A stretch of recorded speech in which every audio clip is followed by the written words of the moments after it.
During the Giants' 24-10 victory in Buffalo, linebacker Preston Brown was penalized for unsportsmanlike conduct for scuffling with Giants players following an Eli Manning fumble. Brown told the Buffalo News on Tuesday that Odell Beckham struck him when Brown was trying to defend teammate Nigel Bradham.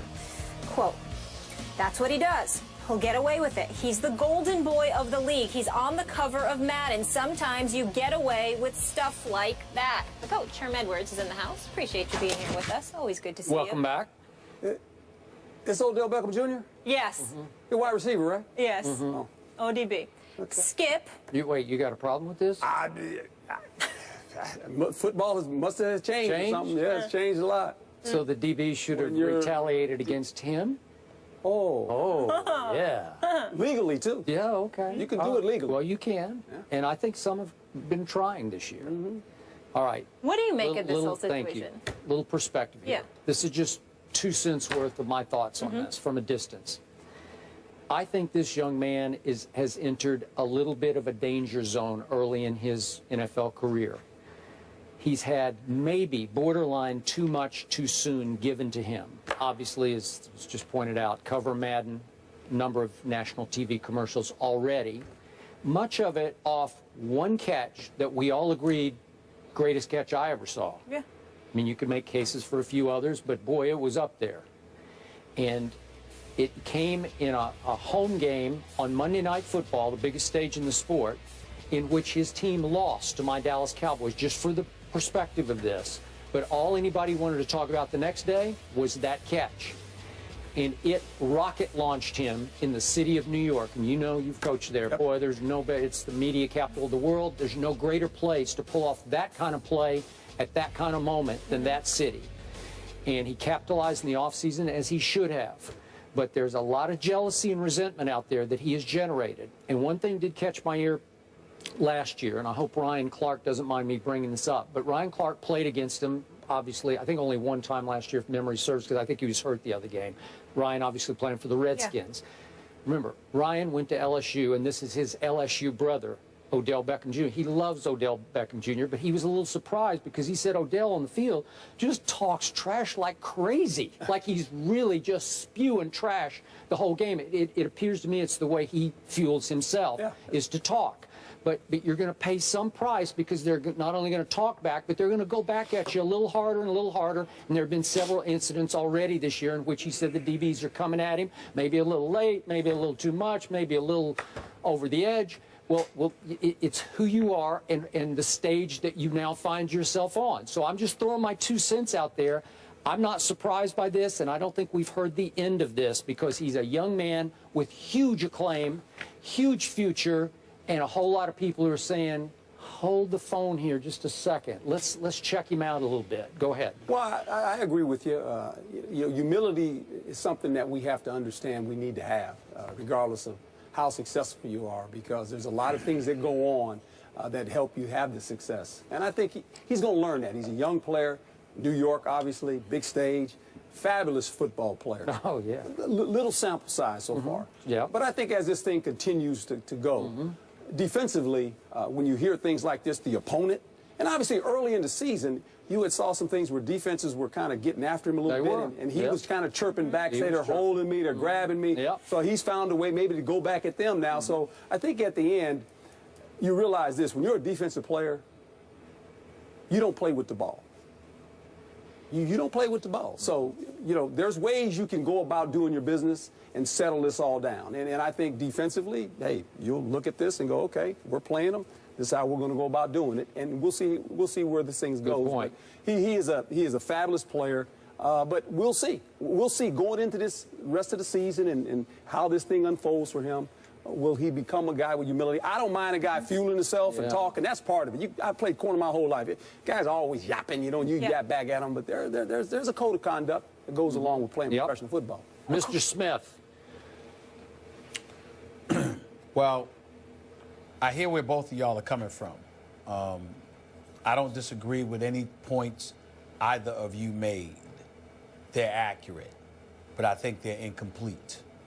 And the reason I say that is because if you're any member of the Buffalo Bills or anybody else in the NFL, you should appreciate what you're seeing. And I'm not just talking about the talents of an Odell Beckham Jr. Coach, what I would surmise to you is, I think it's fantastic for the league. Skip, I'll also ask you to think about this. Why do you think you see players talking smack, celebrating in the end zone, trying to get the attention, fellas? It's because the NFL is very adroit at marketing its three-letter brand, but ignoring almost everyone else. Sure, the Tom Brady's of the world, the Peyton Mannings of the world, the Aaron Rodgers of the world will get the endorsement deals. And sure, you'll utilize these players to promote stuff for the NFL Network and for Direct TV and stuff like that. But when you see a particular player, he's young, he's brash, he's black, got a blonde hairdo for crying out loud, which ain't my style, let me be very, very clear. Nevertheless, the stuff is still flocking in his direction. And what that says to me is that we're embracing everything. Certainly, Coach is right. There is a code of conduct that should always be exercised. There is definitely decorum that should always be employed. And I don't care what you're doing in life, some sense of humility must always accompany every single thing that you do. But I do believe it's also important to recognize that we don't need to diminish the skill set that guys engage in when it comes to marketing themselves. Odell Beckham Jr. isn't just a guy who's successful because he made one spectacular catch. He's a guy that all around can flat out ball and never hesitates to remind you that he can ball. Then he goes out on the field, and for the most part, because against Buffalo he was held to just 5 catches for 38 yards and no touchdowns. But he goes out there for the most part and reminds you of his potential greatness. So what he's done is he's taken his play and he's attached a personality to it, and it might be ruffling some feathers and rubbing people the wrong way. But in the end, it's not just what he's doing that's rubbing them the wrong way. It's the fact that he's getting noticed for it and marketed because of it.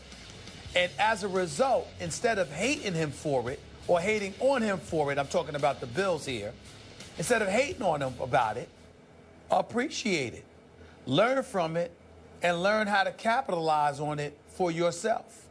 Because all of those things not just assist in elevating the brand, which is already #1, but it's showing and showcasing that there's room for other players to get in the mix from a marketing perspective who don't look like Tom Brady and Peyton Manning and Aaron Rodgers.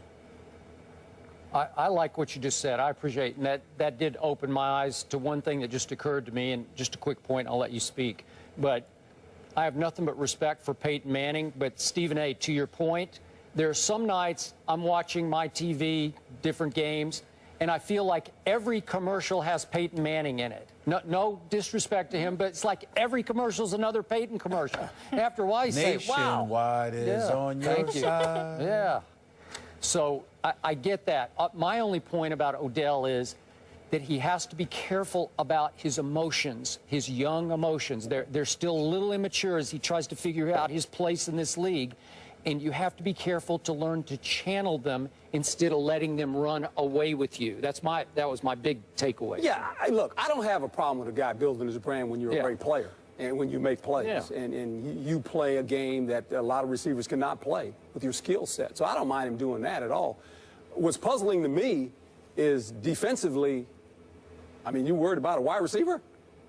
I mean, to me, that's puzzling. I mean, I don't get that. I really don't. I mean, well, I didn't take it that he was worried, Coach. He held him to 5 receptions for just 38 yards. He spoke after the game, not before it. I don't think he was worried. I think that the brashness and the attitude turned him off, and he spoke on it. That's what I got from it. Okay, yeah, and maybe that's correct, Stephen A., but as a defensive player, I mean, when you start giving an offensive player credit for saying, well, he hit me and he's not getting called for it, We can settle that. You're right. Settled.